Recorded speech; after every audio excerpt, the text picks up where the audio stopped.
Einstein's theory, extended by people like Roger Penrose, tells us that black holes are, in a sense, rather simple things, basically, because they are solutions of Einstein's equations.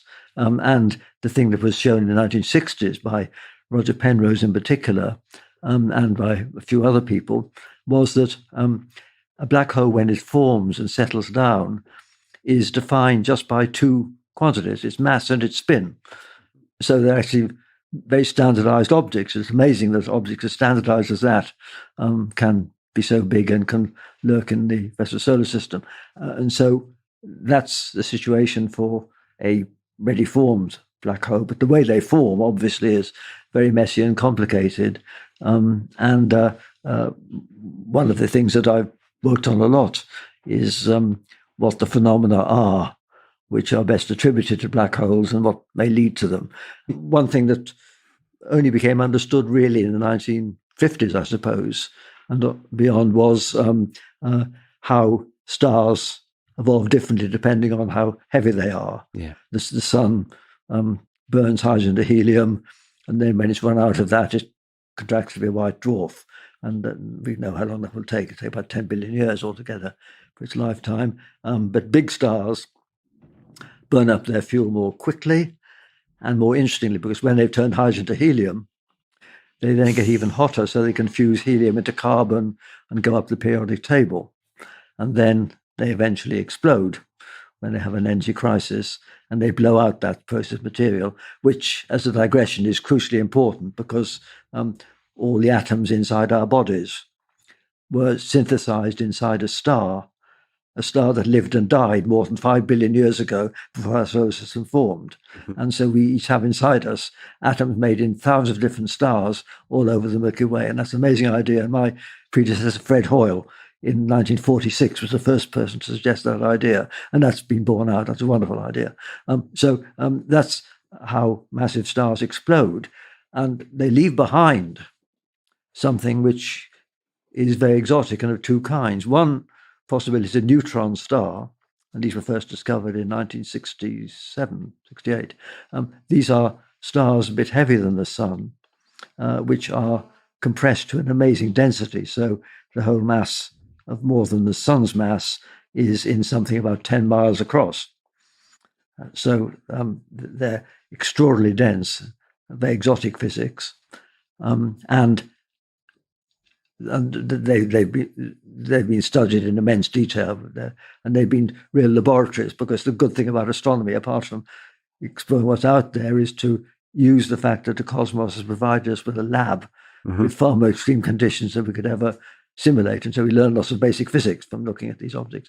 And that's been true of neutron stars. But for black holes, that's even more true, because the bigger stars, when they collapse, they leave something behind in the center, which is too big to be a stable white dwarf or neutron star, and becomes a black hole. And we know that there are lots of black holes weighing about 10 or up to 50 times as much as the sun, which are the remnants of stars. They were detected first 50 years ago when a black hole was orbiting around another star and grabbing material from the other star, which swirled into it and gave us X-rays. So the X-rays astronomers found these objects orbiting around an ordinary star and emitting X-ray radiation very intensely, varying on a very short time scale. So something very small and dense was giving that radiation. That was the first evidence for black holes.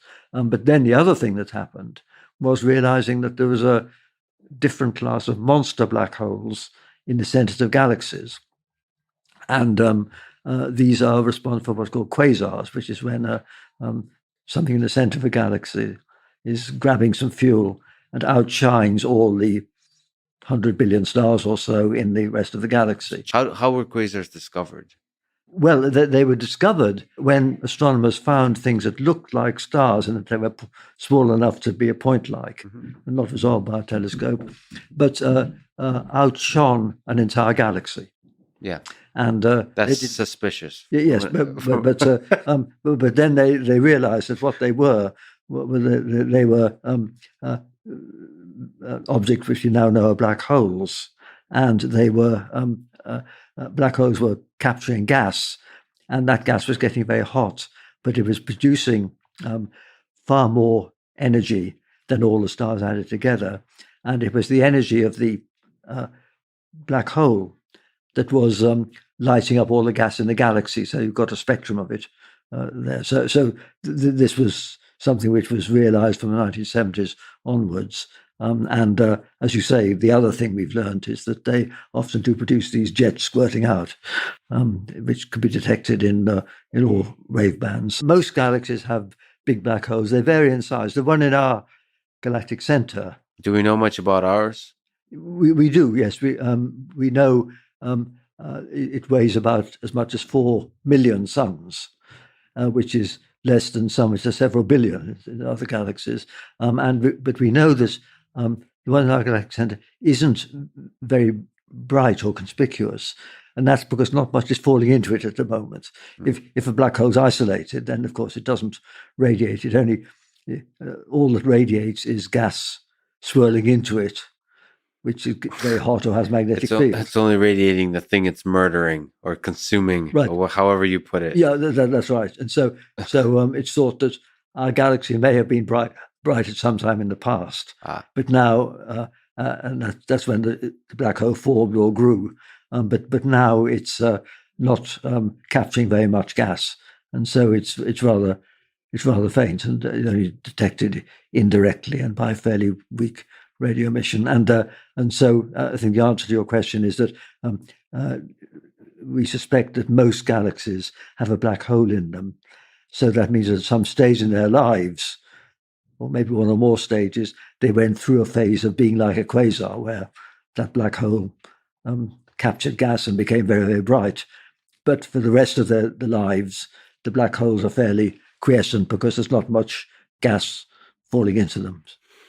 And so this universe of ours is sprinkled with a bunch of galaxies and giant black holes, yes, with like very large number of stars orbiting these black holes, and then planets orbiting. Likely, it seems like planets orbiting almost every one of those stars. That's right. Mm-hmm. And just this beautiful universe of ours. So what happens when galaxies collide? When these two big black holes collide, what would happen is that, and I should say that this is going to happen near us one day, but not for 4 billion years, because the Andromeda galaxy, which is the biggest galaxy near to us, which is about nearly 3 million light years away, which is a big disk galaxy with a black hole at its hub, rather like our Milky Way.